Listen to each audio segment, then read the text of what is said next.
नमस्कार दोस्तों, मैं श्रुति मिश्रा। हमारे देश के कुछ समुदाय के कुछ लोग बड़े अजूबे हैं। मतलब उनको हम अगर 8वां 10वां 9वां अजूबा बोलें तो शायद वो भी कम होगा, क्योंकि उनका कंसर्न ये आया है सामने कि यार युद्ध नहीं होना चाहिए। जो हमारे देश के अभी हालात हैं, जिन हालातों से हम लड़ रहे हैं और जिन हाथों से हमने उन बेटों की अर्थी उठा ली जिनका कोई दोष नहीं था, जिन हाथों से हमने वो मांग का सिंदूर पोंछ दिया जो 6 दिन पहले ही मांग में भरा गया था, उनका कोई दोष नहीं था। हमने वो सारे काम इन हाथों से कर लिए और अब हम ये बोल रहे हैं कि यार युद्ध नहीं होना चाहिए। युद्ध करना किसी भी लड़ाई का निर्णय नहीं है। भाई साहब, आप उठ के पाकिस्तान चले जाओ या खालिस्तान चले जाओ या बांग्लादेश चले जाओ, आपको जहाँ जहन्नुम में मरना है आप वहाँ मरने चले जाओ। लेकिन फ़िलहाल इस तरह के तथ्य सोशल मीडिया पे या अपने बड़े प्यारे से अकाउंट पे, स्टेटस पे मत दीजिए प्लीज़। आपके घर की लड़कियों का शायद मांग का सिंदूर बच गया होगा, आपके घर के बेटे अभी ज़िंदा और हिफाजत से होंगे, इसलिए आपको ये कहने में बड़ा आसानी हो रही है बोलने में कि यार युद्ध मत करो, युद्ध से लोगों का सिर्फ नुकसान होता है, फ़ायदा नहीं होता। जिन हरामजादों ने, जिन सुगर की औलादों ने हमारे देश के उन बेटियों को, निर्दोष बेटों को, निर्दोष बच्चों को मारा, उनके लिए हम ये सोच रहे हैं कि युद्ध में नुकसान होता है।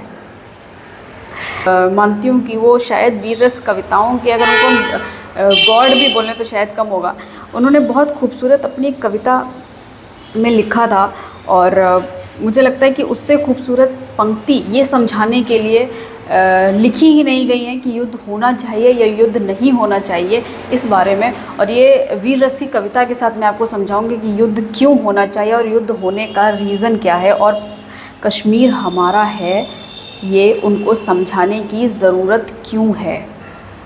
ठीक है, तो लिखा है कि मैं उन बेटों की याद कहानी लिखते लिखते रोया हूँ, उन बेटों की याद कहानी लिखते लिखते रोया हूँ, जिस माथे की कुमकुम बिंदी वापस लौट नहीं पाई। चुटकी झुमके पायल ले गई है करगिल की यमराई, कुछ बहनों की राखी जल गई है बर्फीली घाटी में, वेदी के गठबंधन मिल गए हैं करगिल की माटी में। पर्वत पर कितने सिंदूरी सपने दफन हुए होंगे, पर्वत पर कितने सिंदूरी सपने दफन हुए होंगे, 20 बसंतों के मधुमासी जीवन हवन हुए होंगे, और टूटी चूड़ी धुला महावर रूठा कंगन हाथों का। कोई मोल नहीं दे सकता वासंती जज्बातों का, कोई मोल नहीं दे सकता वासंती जज्बातों का। जो पहले पहले चुंबन के बादलाम पर चला गया, नई दुल्हन की सेज छोड़कर युद्ध काम पर चला गया। अरे उसको भी मीठी नींदों की करवट याद रही होगी, खुशबू में डूबी यादों की सलबट याद रही होगी, और उन आँखों की 2 बूंदों से सातों सागर हारे हैं, उन आँखों की 2 बूंदों से सातों सागर हारे हैं, जब मेहंदी वाले हाथों ने मंगलसूत्र उतारे हैं, जब मेहंदी वाले हाथों ने मंगलसूत्र उतारे हैं। टूटी चूड़ी धुला महावर रूठा कंगन हाथों का, कोई मोल नहीं दे सकता वासंती जज्बातों का, कोई मोल नहीं दे सकता वासंती जज्बातों का।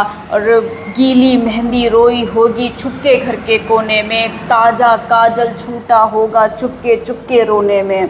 और जब बेटे की अर्थी आई होगी सूने आंगन में, जब बेटे की अर्थी आई होगी सूने आंगन में, शायद दूध उतर आया हो बूढ़ी माँ के दामन में, शायद दूध उतर आया हो बूढ़ी माँ के दामन में। और वो विधवा पूरी पृथ्वी का बोझा सर ले सकती है, वो विधवा पूरी पृथ्वी का बोझा सर ले सकती है, जो अपने पति की अर्थी को भी कंधा दे सकती है, जो अपने पति की अर्थी को भी कंधा दे सकती है। मैं ऐसी हर देवी के चरणों में शीश झुकाती हूँ, मैं ऐसी हर देवी के चरणों में शीश झुकाती हूँ, इसीलिए मैं कविता को हथियार बनाकर गाती हूँ। जिन बेटों ने पर्वत काटे हैं अपने नाखूनों से, उनकी कोई मांग नहीं है दिल्ली के कानूनों से। जो सैनिक सीमा रेखा पर ध्रुव तारा बन जाता है, उसकी कुर्बानी के आगे दीपक सूरज भी शर्माता है।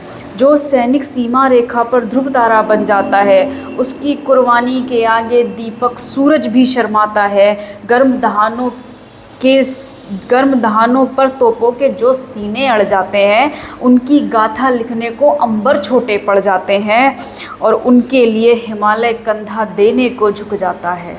उनके लिए हिमालय कंधा देने को झुक जाता है। कुछ पल के लिए तो सागर की लहरों का गर्जन रुक जाता है। उस सैनिक के शव का दर्शन तीर्थ जैसा होता है। कभी कोई सैनिक शहीद होकर जब आपके मोहल्ले में, आपकी गली में, आपके शहर में आएगा और उसके दर्शन करने का आपको सौभाग्य प्राप्त होगा, तो शायद आपको महसूस होगा कि आज आपने ईश्वर के दर्शन किए हैं। तब पवार साहब ने लिखा है कि उस सैनिक के शव का दर्शन तीर्थ जैसा होता है और चित्र शहीदों का मंदिर की मूरत जैसा होता है। चित्र शहीदों का मंदिर की मूरत जैसा होता है। तो दोस्तों, ये कविता के माध्यम से आपको ये समझाने का प्रयास किया है कि इस तरह के नकारात्मक विचार अपने दिमाग से निकाल दें। स्पेशली वो समुदाय जिनको युद्ध नहीं चाहिए, जिनको अपने बेटे कुर्बान करना अच्छा लगता है, जिनको उन लोगों को भूलना आसान है, जिन्होंने बोला ना कि आप कलमा पढ़ के दिखाइए, नहीं तो आपको मार देंगे, और मार दिया। ये वही लोग बोल रहे हैं जिनको कलमा आता है और हनुमान चालीसा नहीं आती है। तो या तो आप हनुमान चालीसा भी याद कर लो, या तो कलमा भूल जाओ।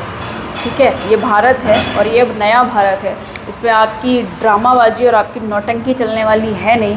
तो इसीलिए अपने दिमाग को संतुलन में रखें और जो हो रहा है उसका साथ दें। ना चाहें तो भी साथ दें और चाहें तो भी साथ दें, क्योंकि आपके पास कोई ऑप्शन है नहीं।